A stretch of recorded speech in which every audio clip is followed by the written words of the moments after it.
কিসের হাসিনা কোথায় বক্তব্য দিয়েছে, চেহারা দেখা গেছে? ভিডিওতেও আসছে না, তখন তো সন্দেহ জাগেই যে আসলে কি বেঁচে আছে নাকি মারা গেছে।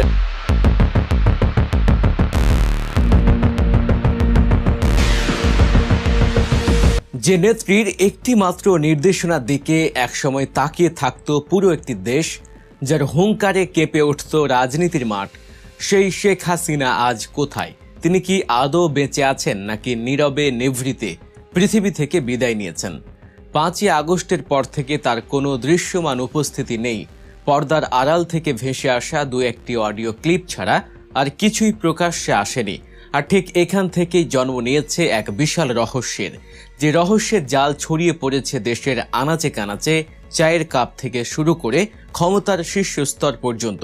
শেখ হাসিনার বেঁচে থাকা নিয়ে এই যে ধোঁয়াশা, তা নিছক কোনো সাধারণ মানুষের জল্পনা কল্পনা নয়। স্বয়ং সাবেক অন্তর্বর্তীকালীন সরকারের গুরুত্বপূর্ণ ব্যক্তিরাও এখন প্রকাশ্যেই এই প্রশ্ন তুলছেন। বৈষম্য বিরোধী ছাত্র আন্দোলনের অন্যতম মুখ এবং এনসিপি নেতা আসিফ মাহমুদ সরাসরি সন্দেহ প্রকাশ করেছেন। তার মতে, অনলাইনে আসার কথা বলেও শেখ হাসিনা কেন শুধু অডিওতে সীমাবদ্ধ থাকছেন? কেন তার চেহারা দেখা যাচ্ছে না? একই সুর শোনা যাচ্ছে বিএনপির স্বরাষ্ট্রমন্ত্রী সালাউদ্দিন আহমেদের কণ্ঠেও। তিনিও প্রশ্ন তুলেছেন, কিসের হাসিনা? তার চেহারা কি দেখা গেছে? রাষ্ট্রের শীর্ষ পর্যায় থেকে যখন এমন সংশয় প্রকাশ করা হয়, তখন সাধারণ মানুষের মনে ভীতির সঞ্চার হওয়াটা স্বাভাবিক। সামাজিক যোগাযোগ মাধ্যম তো রীতিমতো তোলপাড় চলছে। সম্প্রতি একটি পোস্ট ভাইরাল হয়েছে, যেখানে দাবি করা হচ্ছে গত বছরের 19 ডিসেম্বরই নাকি শেখ হাসিনা মৃত্যুবরণ করেছেন। ভারতের প্রধানমন্ত্রী নরেন্দ্র মোদীকে উদ্দেশ্য করে সেই পোস্টে বলা হয়েছে, খবরটি সত্যি হলে তাকে যেন যথাযথ মর্যাদায় সৎকার করা হয়, আর মিথ্যা হলে যেন প্রমাণসহ তার ভিডিও প্রকাশ করা হয়। কিন্তু ভারত সরকার বা শেখ হাসিনার পরিবারের পক্ষ থেকে এর কোনো জবাব আসেনি। এই নীরবতা যেন সন্দেহের আগুনে ঘি ঢেলে দিচ্ছে। অনেকেই মনে করছেন, ইন্টারনেটে ছড়িয়ে পড়া এই অডিওগুলো আসলে কৃত্রিম বুদ্ধিমত্তা বা এআই প্রযুক্তির সাহায্যে তৈরি করা, অর্থাৎ ডিপফেক ভয়েস ব্যবহার করে কর্মীদের চাঙ্গা রাখার একটি ব্যর্থ চেষ্টা চালানো হচ্ছে। কারণ অডিওগুলোতে স্বাভাবিক কথোপকথনের যে প্রাণবন্ত দিক থাকে, তা নাকি পুরোপুরি অনুপস্থিত। মনে হচ্ছে যেন কেউ আগে থেকে লিখে দেয়া কোনো স্ক্রিপ্ট রোবটের মতো পড়ে যাচ্ছেন। Let me begin with the truth about July and August 2024, not a peaceful student movement. সেখানে শ্রোতার প্রশ্নের কোনো তাৎক্ষণিক বা রিয়েল টাইম প্রতিক্রিয়া নেই। একজন জীবিত এবং সক্রিয় রাজনীতিকের কণ্ঠস্বর এমন নিষ্প্রাণ মনে হতে পারে না বলেই বিশ্লেষকদের ধারণা। That with neighbor we have wonderful relationship, and as you know that I have good relationship with. কিন্তু একটু গভীরভাবে বিশ্লেষণ করলে দেখা যায়, শেখ হাসিনা মারা গেছেন এমন সিদ্ধান্তে পৌঁছানোটা হয়তো একটু বেশি তাড়াহুড়ো হয়ে যায়। তার আড়ালে থাকার পেছনে মৃত্যুর চেয়েও অনেক বেশি ভয়ঙ্কর এবং জটিল কিছু কারণ লুকিয়ে আছে। আর সেই কারণটি হলো কঠিন রাজনৈতিক এবং আইনি বাস্তবতা। জুলাই আগস্টের গণ অভ্যুত্থানে যে হাজারো প্রাণ ঝরে গেছে, তার দায়ভার সরাসরি শেখ হাসিনার কাঁধেই পড়েছে। আন্তর্জাতিক অপরাধ ট্রাইব্যুনাল বা আইসিটি এর মধ্যে সেই হত্যাযজ্ঞের দায়ে তাকে মৃত্যুদণ্ডের আদেশও দিয়েছে। শুধু তাই নয়, বাংলাদেশ সরকার আনুষ্ঠানিকভাবে ভারতের কাছে তাকে ফেরত পাঠানোর জন্য আইনি প্রক্রিয়া শুরু করেছে। এখন শেখ হাসিনা যদি জনসম্মুখে আসেন, ভিডিও বার্তা দেন বা রাজনৈতিকভাবে সক্রিয় হওয়ার চেষ্টা করেন, তবে তার আইনি জটিলতা বহুগুণ বেড়ে যাবে। এখানেই চলে আসে ভূরাজনীতির এক সূক্ষ্ম এবং জটিল চাল। ভারত সরকার এখন এক চরম উভয় সংকটের মধ্য দিয়ে যাচ্ছে। একদিকে শেখ হাসিনা তাদের দীর্ঘদিনের পরীক্ষিত বন্ধু, অন্যদিকে নতুন বাংলাদেশের সাথে সম্পর্ক টিকিয়ে রাখার চাপ।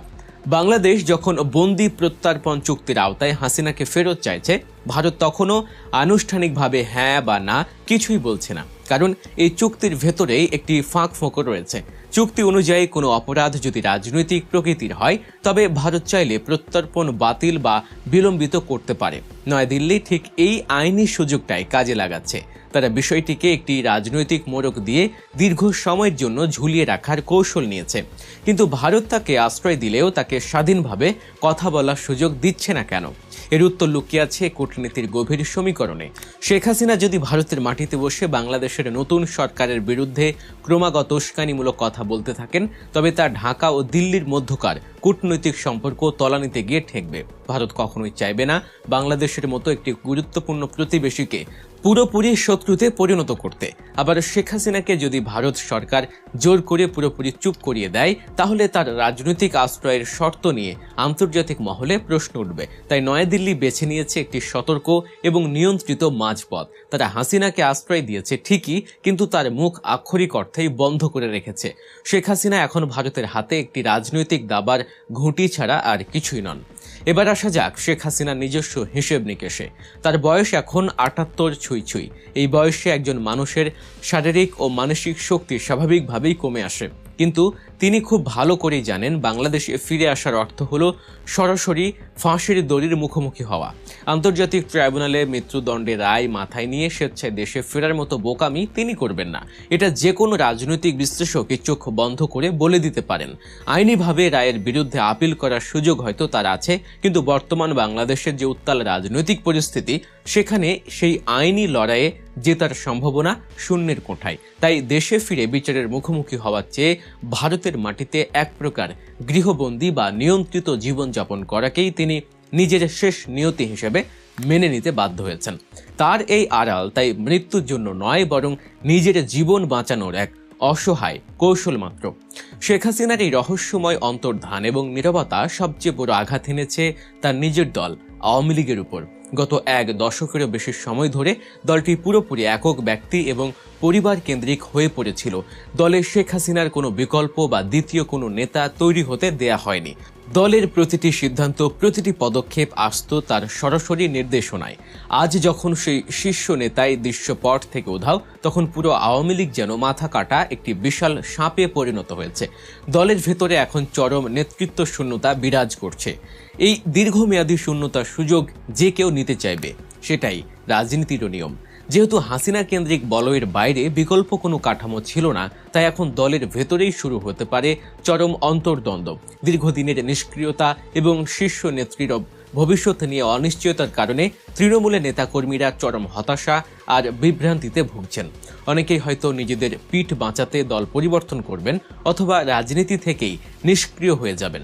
হাসিনা পরিবারের বাইরে থেকে এসে কেউ যে এই মুহূর্তে দলের হাল ধরবেন, এমন কোনো গ্রহণযোগ্য বা শক্তিশালী মুখও এই মুহূর্তে দলটিতে নেই। ফলে শেখ হাসিনার এই নীরবতা শুধু তাকেই নয়, বরং তার হাতে গড়ে তোলা বিশাল রাজনৈতিক সাম্রাজ্যকেও তিলে তিলে ধ্বংসের দিকে ঠেলে দিচ্ছে। ইতিহাসের দিকে তাকালে দেখা যায় ক্ষমতার দম্ভ বড়ই ক্ষণস্থায়ী। যে মানুষটি একসময় পুরো রাষ্ট্রের ভাগ্য নির্ধারণ করতেন, আজ তার নিজের ভাগ্যই অন্যের হাতে বন্দী। শেখ হাসিনা শারীরিকভাবে বেঁচে আছেন কি নেই, সেই বিতর্কের চেয়েও বড় সত্য হলো রাজনৈতিকভাবে তিনি বাংলাদেশের কোটি কোটি মানুষের কাছে অনেক আগেই মারা গেছেন। জুলাই আগস্টের সেই রক্তাক্ত দিনগুলোতে ছাত্র জনতার উপর যখন বুলেট বৃষ্টির নির্দেশ দেওয়া হয়েছিল, ঠিক তখনই বাংলার মাটি থেকে তার রাজনৈতিক অস্তিত্বের কবর রচনা হয়ে গিয়েছিল। আজ তিনি দিল্লির কোনো এক সুরক্ষিত প্রাসাদে শ্বাস নিচ্ছেন, নাকি সত্যি পৃথিবী থেকে বিদায় নিয়েছেন, তা দিয়ে বাংলাদেশের নতুন প্রজন্মের আর কিছুই যায় আসে না।